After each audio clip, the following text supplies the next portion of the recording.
ये सब तो बहुत आम है, कुछ भी अच्छा नहीं। चलिए चलते हैं। अरे मैडम रुकिए रुकिए, मैडम क्या चाहिए आपको, एक मौका तो दीजिए।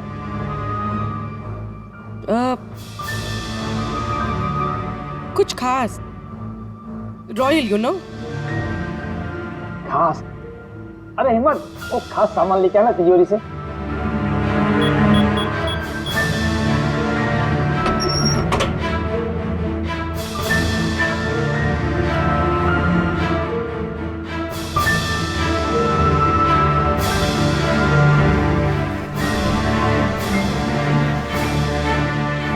डिस्काउंट भी हो जाएगा, लेकिन कैश पेमेंट करना पड़ेगा और इसका बिल नहीं दूंगा मैं। चेक करवा दूं? वो आप हम पे छोड़ दीजिए, इसे पैक भी करवा देंगे और ये जिसका है उस तक पहुंचा भी देंगे। मतलब किसके पास? उसी के पास जहां से ये चोरी हुआ है। आप लोग कौन है? हम लोग सीआईडी से हैं। सीआईडी? कुछ दिन पहले तुम्हारी दुकान में डाका पड़ा था और तुमने पुलिस में चोरी की रिपोर्ट नहीं लिखवाई, क्यों? क्योंकि तुम्हारी तिजोरी में यहाँ पे चोरी का सामान पड़ा है। हाँ? अच्छा ये बताओ, चोरी हुई कैसे? इतनी बड़ी दुकान है, अलार्म नहीं बजा? अलार्म सिस्टम को लुटेरे ने पहले से खराब कर दिया था, कैसे पता नहीं।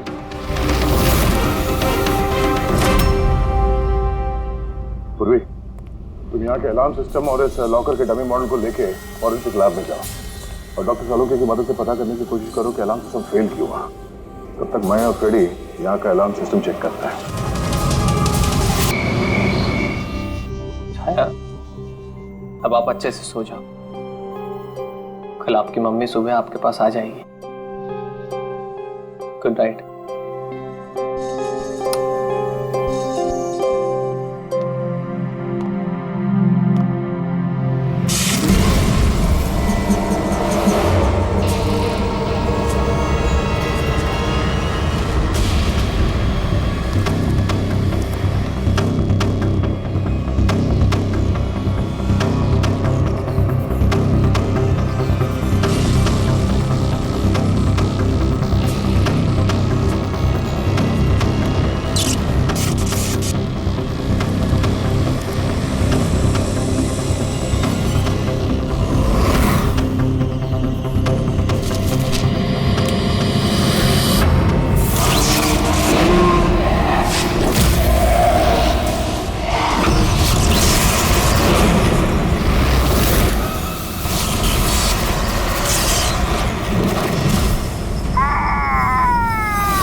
तो सोइए, फिर बच्चे की रोने की आवाज।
तुम आ गए, मुझे पता था कि तुम आओगे, बस मेरी बात का कोई यकीन ही नहीं करता था, पर मुझे यकीन था कि तुम आओगे।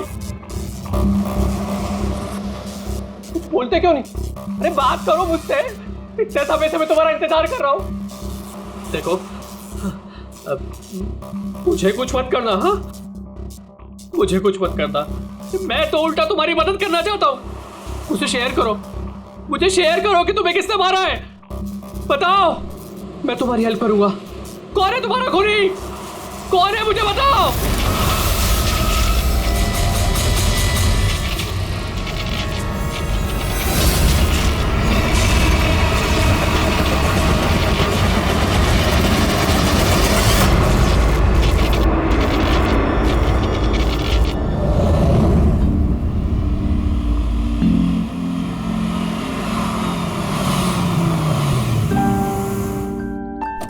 हाँ माँ,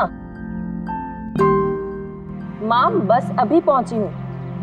माँ मुझे बहुत बुरा लग रहा है, आप पूरी तरह से ठीक भी नहीं हुए और मुझे आना पड़ा। कोई बात नहीं बेटा, मुझे तुम्हारी जरूरत पड़ेगी ना तो मैं फिर से तुम्हें बुला लूंगी। ओके माँ, मैं फ्री होके फोन करती हूँ। ओके।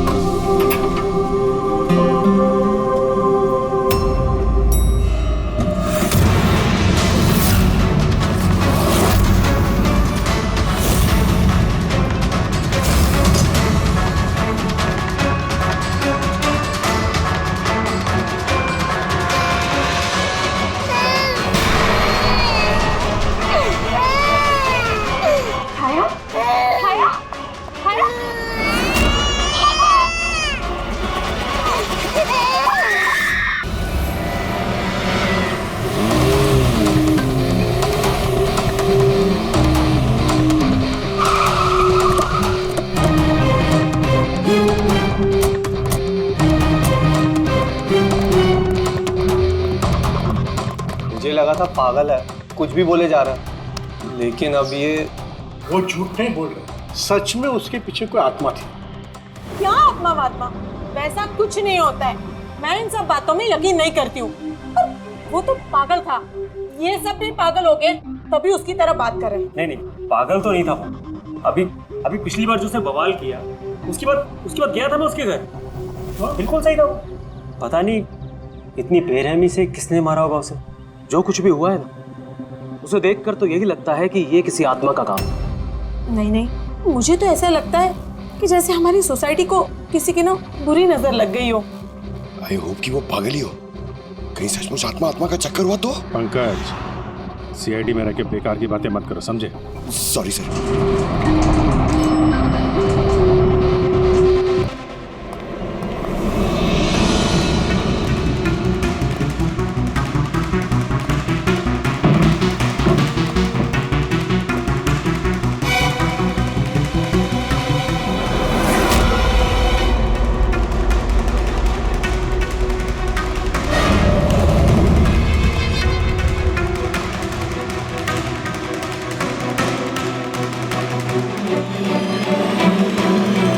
खूनी ने सिर्फ खून नहीं किया, बहुत मेहनत की है, ये देखो। सर लगता है ये किसी साइको का किया है सर। मुझे पता है ये किसने किया है। किसने? अरे वो आत्मा ने। सब लोग नीचे खड़े रह के क्या बात कर रहे थे, आप सुनते ही नहीं हो कभी। वो बोले थे कि आत्मा ये सब किया है। पंकज, अंदर के कमरे में जाके देखो वहां का क्या हाल है। सर मैं? हाँ तुम, इट्स एन ऑर्डर। आप चलिए ना साथ में। अच्छा देखो, आत्मा आत्मा आत्मा।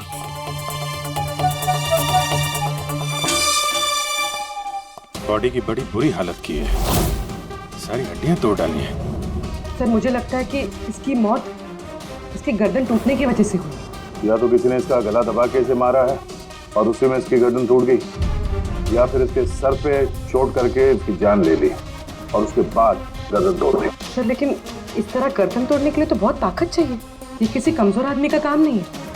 सर सर सर, अंदर दोनों कमरों के सेल्स, वार्डरोब्स, लॉकर्स सब अपनी जगह पर है। वहाँ तोड़फोड़ की कोई निशानी नहीं है सर। लग ही रहा था, खूनी का मकसद चोरी नहीं है, जो कोई भी है सिर्फ इसकी जान ही लेना चाहता है। सर मगर एक बहुत अजीब चीज है सर। क्या? ऐसा लग रहा है कि अंदर दोनों कमरों में से छोटी छोटी चीजें को यहाँ पर लाकर जानबूझ करके तोड़ा गया।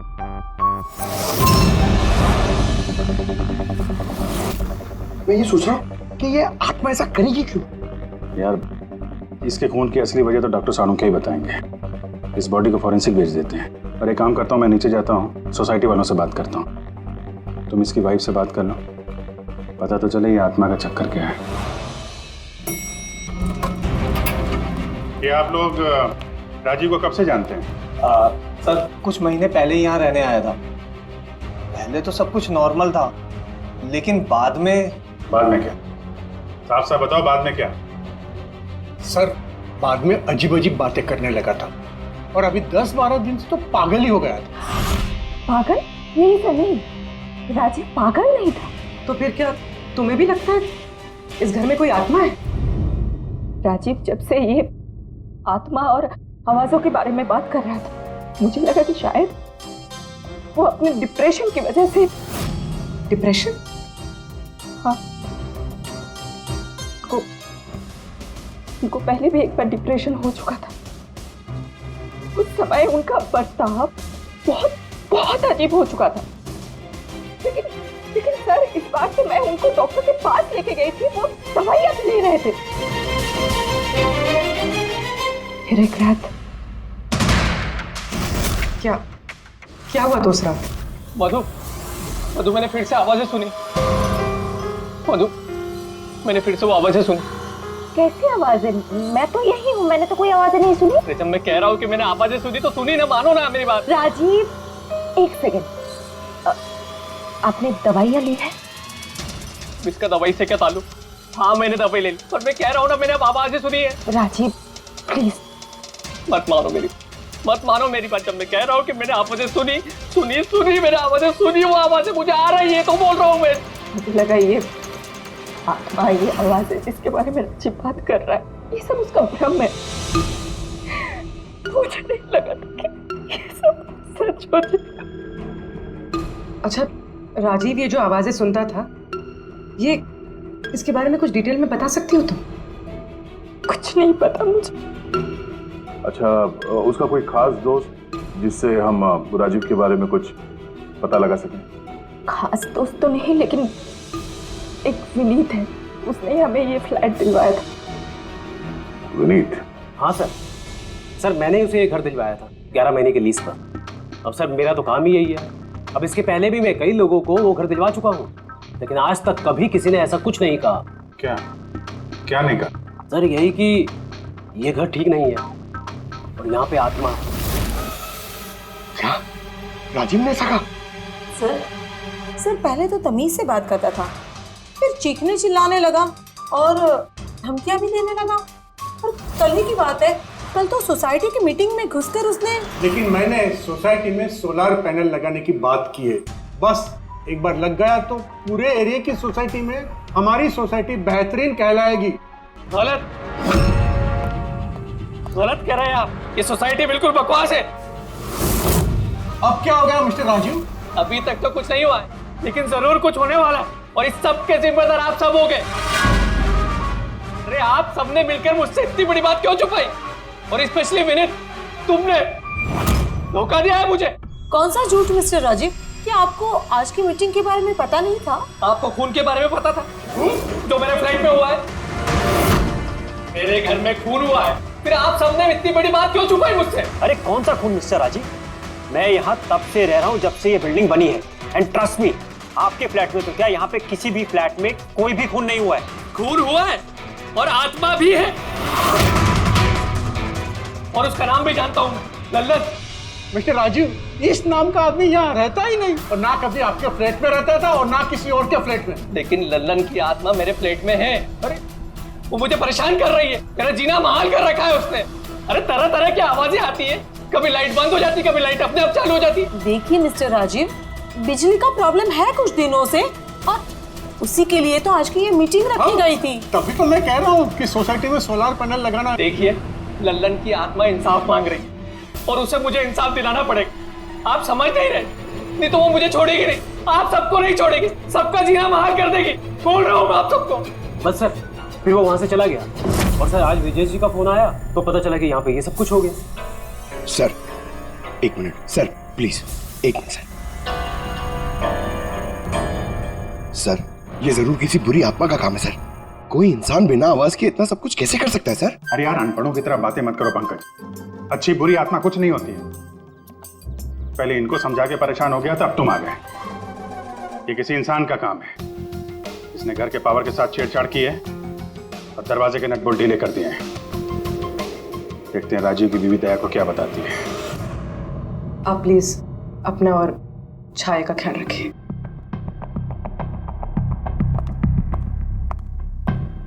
सर, राजीव के फोन में एक इंटरेस्टिंग बात पता चली। ये ऑनलाइन टैक्सी ऐप मधु को राजीव की सारी लोकेशंस के बारे में पता था, सिवाय एक, इसके।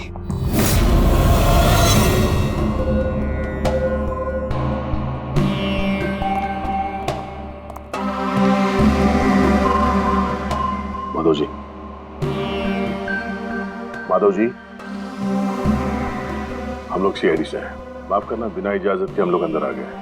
आपसे कुछ अर्जेंट काम था। क्या परेशानी है आपको? आपका एक क्लाइंट था राजीव। हाँ मतलब? अब वो नहीं है, किसी ने बड़ी बेरहमी से उसका खून कर दिया। बहुत बुरा हुआ। बहुत अच्छा इंसान था। मुझे मालूम था कि उसकी मानसिक स्थिति कुछ अच्छी नहीं थी।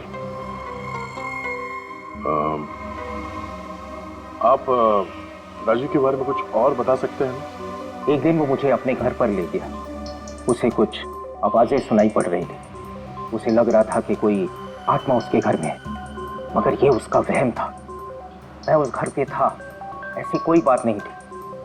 तसल्ली के लिए मैंने उसे एक कार्य दिया कि रोज दिनचर्या एक डायरी में भरो। डायरी? लेकिन हमें उसके घर से ऐसी कोई डायरी नहीं मिली। मिलेगी कैसे? वो डायरी उसने मुझे परसों ला के दी, मगर उसकी लिखावट इतनी बुरी थी कि मैं कुछ पढ़ ही नहीं पाया। लल्लन के बारे में कुछ लिखा है डायरी में? सर, लिखा तो है। क्या? लेकिन उन पोर्शंस में जहाँ राइटिंग बहुत खराब है। जैसे ये देखिए,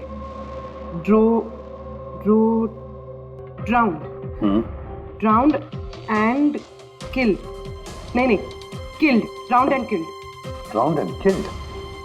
ड्राउंड एंड किल्ड मतलब पहले डुबाया और फिर मारा? हाँ सर, के बोल। अच्छा, ठीक है, ओके। चलो, सारुण के कह रहा है कि राजीव की मौत उसके सिर पर जो चोट लगी है ना, उससे हुई है। उसकी गर्दन और हड्डियां उसके मरने के बाद तोड़ी गई है। लेकिन सर, अगर वो पहले मर चुका था तो ये सब करने की क्या जरूरत है? वही तो। सर मुझे पता है सर, क्योंकि राजीव बता रहा था कि वो आत्मा बहुत गुस्से में थी सर, वो बदला लेना चाहती थी। और मैंने तुम्हें ललन की मौत की वजह पता करने के लिए भेजा था, उसका क्या पता चला? सर, आसपास के पुलिस स्टेशन में सर ललन नाम के किसी भी आदमी की खून की या मिसिंग रिपोर्ट नहीं है सर। पंकज, सिर्फ आसपास के पुलिस स्टेशन नहीं, सारे के सारे पुलिस स्टेशन में जाओ और पता लगाओ। और सिर्फ खून के बारे में नहीं, डूब कर मरने वाले लोगों के बारे में भी जाओ जल्दी। और पूर्वी, डायरी के एक एक शब्द को डिकोड करो, एक एक शब्द को डिकोड करो। इस लल्लन की आत्मा के बारे में हमें सब कुछ पता चलना चाहिए।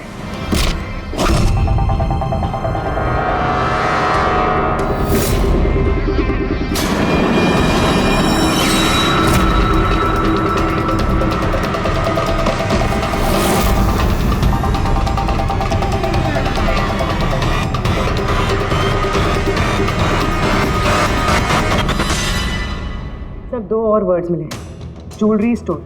सर, इन वर्ड्स का कनेक्शन भी उन आवाज़ों से है जो वो सुनता था, क्योंकि ये भी लल्लन, ड्राउंड और किल्ड के पास ही लिखा है। और जब भी उसने आत्मा और आवाज़ों के बारे में बात की है या लिखा है, उसकी हैंडराइटिंग बिगड़ गई। सर, ललन की लाश मिली है सर, उसका पोस्टमार्टम हो गया है सर। कल रात में नाले में डूब के वो मर गया। व्हाट? कल रात को? हाँ सर। सर, अगर लल्लन कल रात को मरा है तो उसकी आत्मा राजीव से कैसे बात कर रही है? वही तो सर, लल्लन चोर था, तिजोरी तोड़ने में एक्सपर्ट। बहुत सारी तिजोरियां तोड़ के उसने लूटी है सर, और इस सिलसिले में बहुत बार जेल भी गया है वो।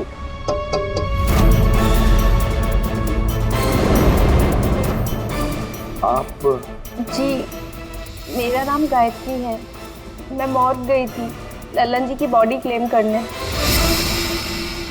लल्लन के साथ क्या रिश्ता है आपका? जी हमारी शादी होने वाली थी। मैं तो सिर्फ इतना जानती हूँ कि वो शराब छोड़ने वाला था। उसने मुझे प्रॉमिस किया था कि वो शराब को हाथ भी नहीं लगाएगा। पता नहीं ये सब कैसे। अच्छा, आजकल काम क्या करता था वो? किन लोगों से मिलता था, कुछ पता है आपको? सर मुझे तो वो जब भी मिलता था बस शादी की बातें करता था। और कितनी बार मुझे ज्वेलरी शॉप पे लेके गया, वो भी एक ही ज्वेलरी शॉप पे, अंगूठी दिलवाने के लिए। ओह, तो उसने वो अंगूठी दिलवाई आपको? कहाँ सर, उसे कोई अंगूठी पसंद नहीं आती थी। जब भी शॉप पे जाता था कहता था कुछ और अच्छा दिखाओ, कुछ और अच्छा दिखाओ। उसे कुछ भी पसंद नहीं आता था सर। कौन सी दुकान में लेकर गया था वो? क्या नाम क्या है दुकान का? ओरो ज्वेलर्स। ठीक है गायत्री, तुम जा सकती हो। Thank you very much. Pankaj like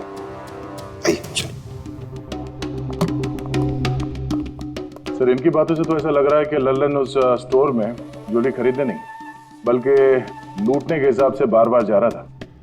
पूरी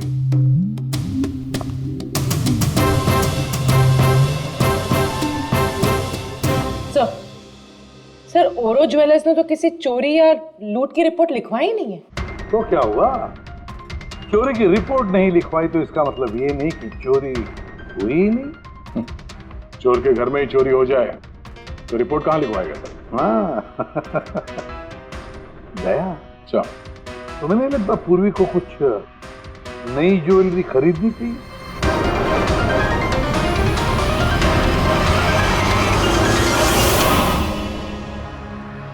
ये सब तो बहुत आम है, कुछ भी अच्छा नहीं। चलिए चलते हैं। अरे मैडम रुकिए रुकिए, मैडम क्या चाहिए आपको, एक मौका तो दीजिए।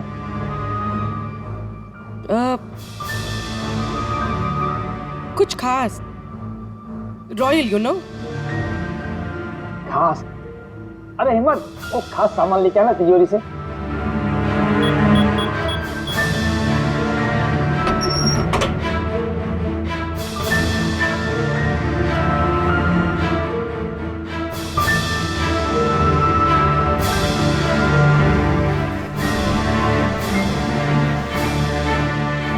डिस्काउंट भी हो जाएगा, लेकिन कैश पेमेंट करना पड़ेगा और इसका बिल नहीं दूंगा मैं।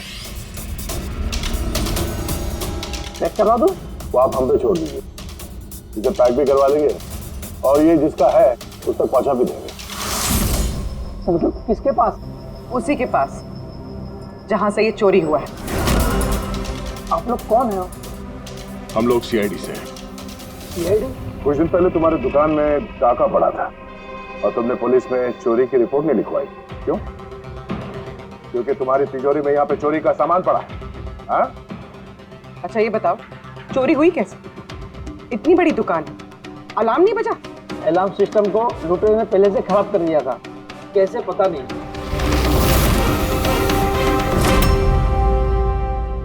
पूर्वी, तुम यहाँ के अलार्म सिस्टम और इस लॉकर के डमी मॉडल को लेके फॉरेंसिक लैब में जाओ और डॉक्टर सालुके की मदद से पता करने की कोशिश करो कि अलार्म सिस्टम फेल क्यों हुआ। तब तक मैं और फ्रेडी यहाँ का अलार्म सिस्टम चेक करता है।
छोड़ दे, ये तेरे बस की बात नहीं है। लॉकर खोलना छोड़ दे, तू तेरे से नहीं होगा। अरे रुको ना यार, बस की बात क्या नहीं।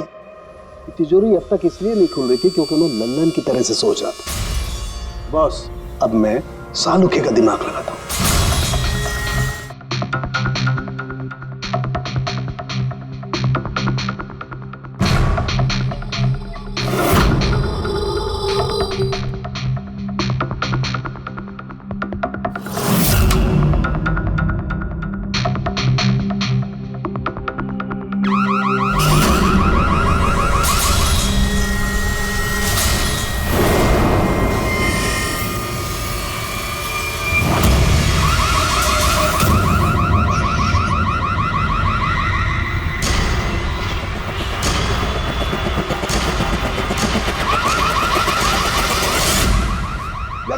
लेना है। 1 मिनट यार, जरा धमाके का इंतजार करो ना।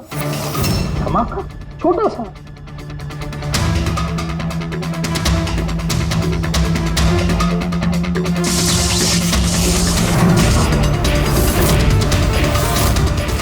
अब इस सेफ का अलार्म डिसेबल हो गया। अब चाहे इसे ब्लूटूथ से, क्रोबार से, इसके कोड से या किसी भी और तरीके से इसे खोला जा सकता है। यकीन नहीं आता तो ट्राई करके देख लो। सर लेकिन ये आपने किया कैसे? एक बार दया को और पेडी को आ जाने दो ज्वेलरी शॉप से, सब बता दूंगा। सर ज्वेलरी शॉप के अलार्म की वायर तो जली हुई है। वो तो होना ही था। बॉस, चोर ने भी इस सेफ के साथ वही किया जो हमने अभी अभी यहां किया। धमाका। क्या कहा तुमने? धमाका? क्या कहने का मतलब क्या है तेरा? दोस्त, इस सेफ का अलार्म एक स्पेशल सर्किट पर काम करता है और उस सर्किट को एक निश्चित एम्पियर का करंट ही चाहिए होता है।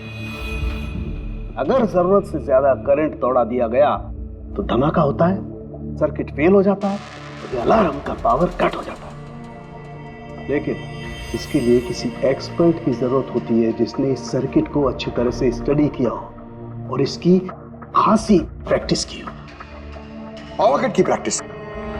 सर, राजीव की बिल्डिंग में बार बार पावर कट होता था सर। इसका मतलब है कोई वहां बिल्डिंग में बिजली का ये एक्सपेरिमेंट कर रहा था। इसका मतलब ये भी हो सकता था कि वहां पर कोई आत्मा नहीं। वो आवाजें जो राजीव ने सुनी वो उन्हीं गुनहगारों की प्लानिंग थी। पर ये आवाजें राजीव ने सुनी कैसे? फिर वो कौन है जो सारे एक्सपेरिमेंट्स कर रहा है? तो वहां बिल्डिंग में रहने वाले सभी लोगों के इलेक्ट्रिसिटी बिल चेक करते हैं, शायद मुझसे कुछ पता चल जाए।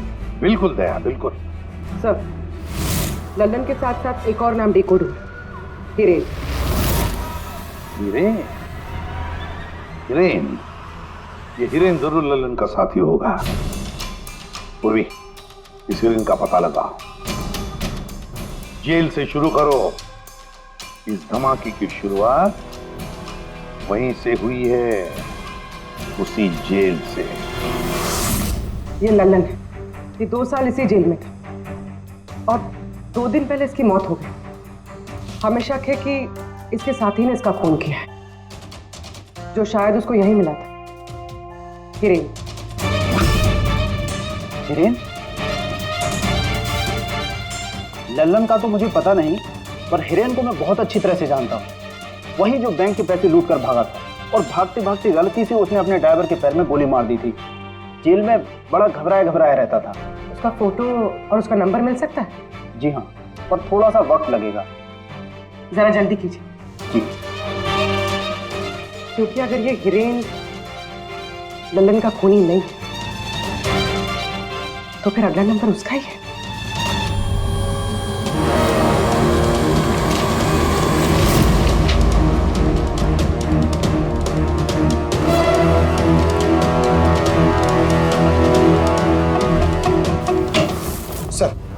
सर, बिल्डिंग में जितने भी फ्लैट्स हैं उनके इलेक्ट्रिसिटी मीटर और कुछ महीने पहले के बिल्स हमने चेक किए सर। ऐसा कुछ अबनॉर्मल नहीं आया था रीडिंग में सर। हमें नहीं लगता है कि कुछ गड़बड़ है। हाँ सर।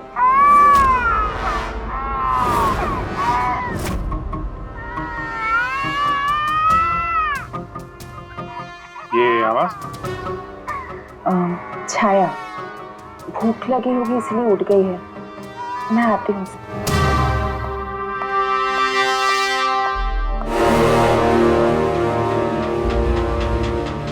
कमाल है सर, बच्चा यहाँ पे नहीं है, फिर भी उसके रोने की आवाज वहां से यहाँ तक आ रही है।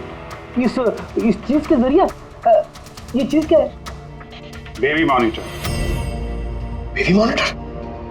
सर, वो आत्मा कितनी बेरहम है, उसने बेबी मॉनिटर भी तोड़ दिया था। मुझे याद है सर।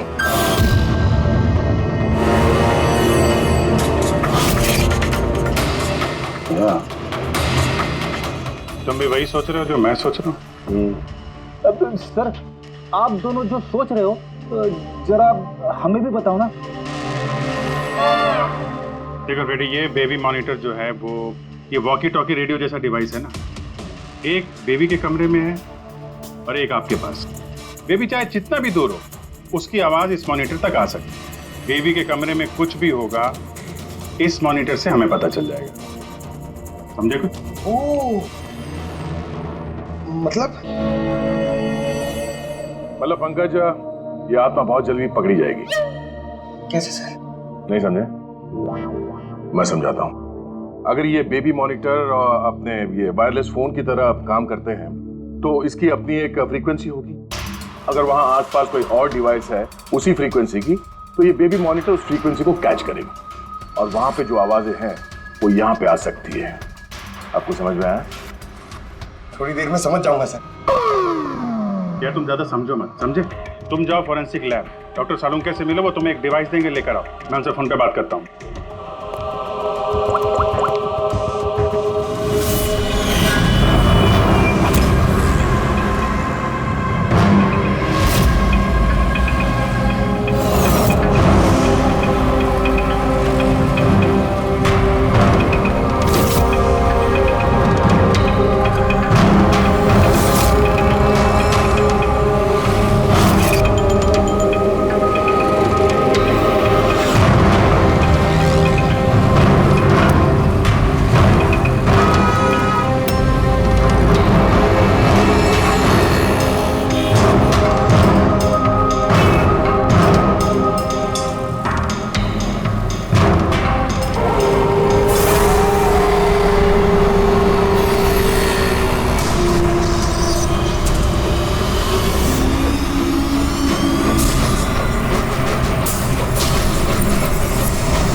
तो आवाज नहीं आ रही, लगता है बेबी सो गया।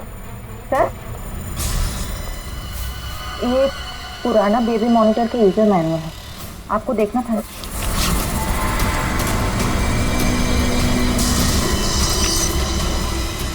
हम लोग बिल्कुल ठीक सोच रहे थे।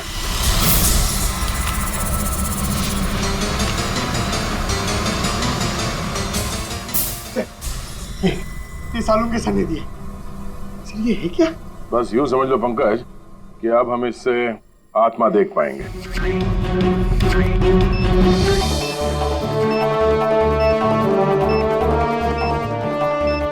दरवाजा बंद कर लो, कहीं आत्मा अंदर नहीं आ जाए।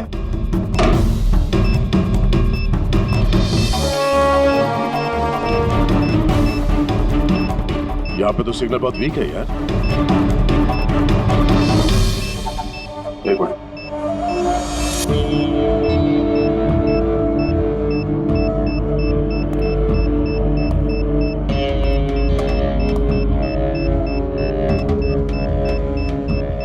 लगा नहीं था असली आत्मा इतनी जल्दी दर्शन दे देगी। चलो अब राजीव की आत्मा से इसकी बात करा देते हैं।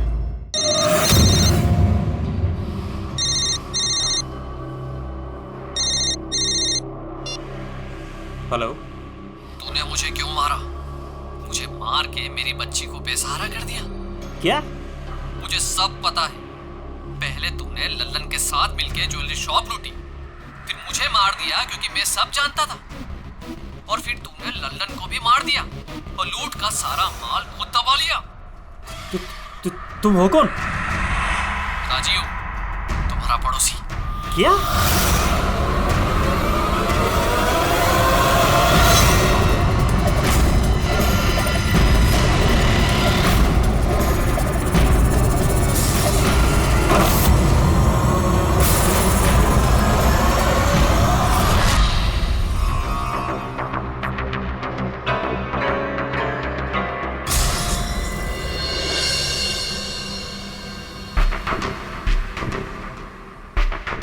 हिरेन, तुम इस अरुण को जानते हो? इसे बचाने की कोशिश मत करो। क्या तुम भूल गए कि तुम्हें आज जान से मारने वाला था? अरे मैडम, मैंने कहा ना मैं एक शरीफ आदमी हूँ और ये चाकू मैं अपनी सुरक्षा के लिए रखता हूँ। चुप। तुमसे किसी ने कुछ पूछा? हाँ? जब पूछा जाए तब मुंह खोलना, समझे? बोलो, पहचानते हो उसे?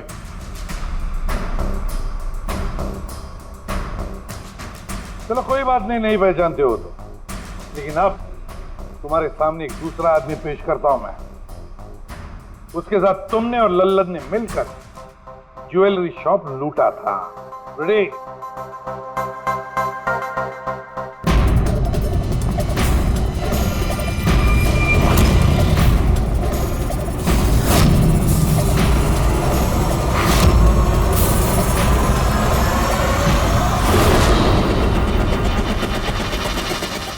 नहीं पहचाना?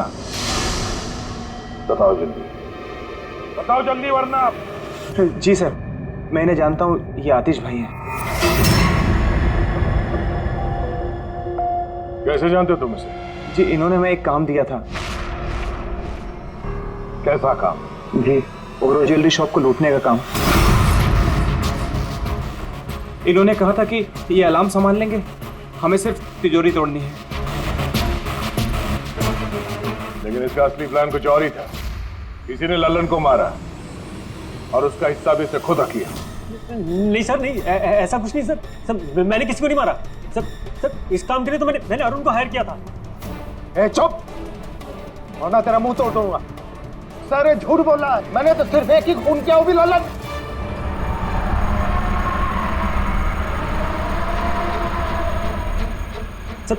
सर इसकी बातें बताइए, ये एक नंबर का झूठा है। चुप! तुम सिर्फ इतना बताओ, तुमने अरुण के जरिए लल्लन को क्यों मारा, और फिर ओरो ज्वेलरी शॉप ही क्यों? मैं वहाँ वायरिंग का काम करने के लिए गया था। तभी मैंने वहाँ कुछ लोगों को देखा जो शायद चोरी का माल बेचने के लिए आए थे। बस तभी मैंने प्लान बनाया कि अगर यहाँ पे चोरी की जाए तो ये लोग कभी भी पुलिस में कंप्लेंट नहीं करेंगे।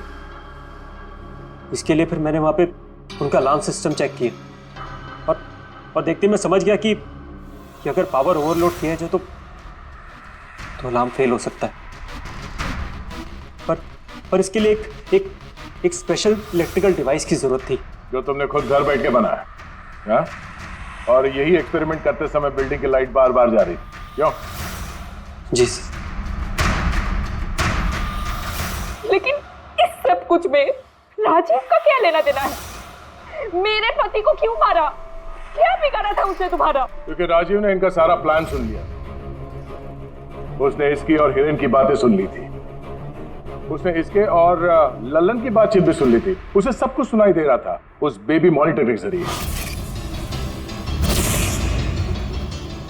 लेकिन बेचारे राजीव को ऐसा लग रहा था कि आवाजें आत्मा की है। अब बता, क्या हुआ था उस रात? उस दिन जब मीटिंग में राजीव ने लल्लन का नाम लिया तो मैं बहुत घबरा गया। खून हुआ है और आत्मा भी है, और उसका नाम भी जानता हूं, लल्लन। मुझे लगा कि अगर राजीव पुलिस के पास चला गया तो मैं बहुत बुरी तरह फंस जाऊंगा। पर मैं उसको मारना नहीं चाहता था। मैं तो उसके घर भी गया था।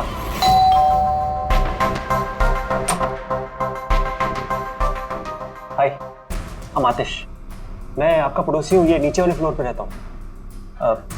आप लोग नए आए हैं तो किसी भी तरीके की कोई भी प्रॉब्लम हो तो प्लीज लेट मी नो। इस घर में जरूर कुछ गड़बड़ है। अजीब अजीब सी आवाजें सुनाई जाती, ऐसा लगता है कि कोई कुछ कहना चाहता है मुझसे। आवाजें? कहां से? पूरे घर से, खासतौर पे उस कॉरिडोर से।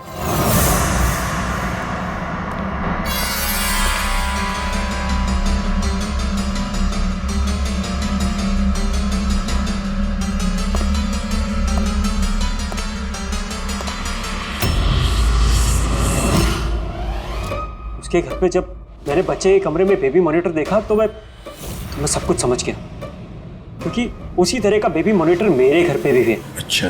मैं समझ गया कि वो एक्सीडेंटली मेरी सारी प्लानिंग सुन सकता था, इसलिए उस बेबी मॉनिटर को खत्म करना बहुत जरूरी था, और साथ में राजीव को भी। अरुण तो लल्लन और हिरेन को मारने ही वाला था। अगर राजीव पुलिस के पास चला जाता तो मैं बहुत बुरी तरह फंस जाता। इसलिए मैंने काम को ऐसे अंजाम दिया कि सबको राजीव की आत्मा वाली बात सच लगे। और इसीलिए तुमने राजीव को जान से मारने के बाद भी उसकी गर्दन और हड्डियां तोड़ दी ताकि देखने वाले को लगे कि ये किसी इंसान का काम नहीं है ना। सर मैंने तो अपनी तरफ से प्लान एकदम फुल प्रूफ बनाया था, पर पता नहीं गलती कहाँ हुई। डायरी वो तो मैंने छुपा दी थी। जो डायरी तुमने गायब की उसमें कुछ नहीं था।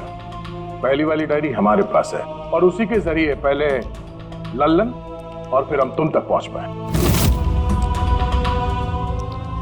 तुम खुद भी तो एक पिता हो। खुद को बचाने के लिए तुमने एक बच्चे से उसके पिता को ही छीन लिया। सिर्फ एक बच्चे का नहीं, दो बच्चों के बाप छीन लिए। अब तुम्हारा बच्चा तुम्हारी पत्नी के पास जाएगा और तुम सब जाओगे अपनी असली जगह, जेल।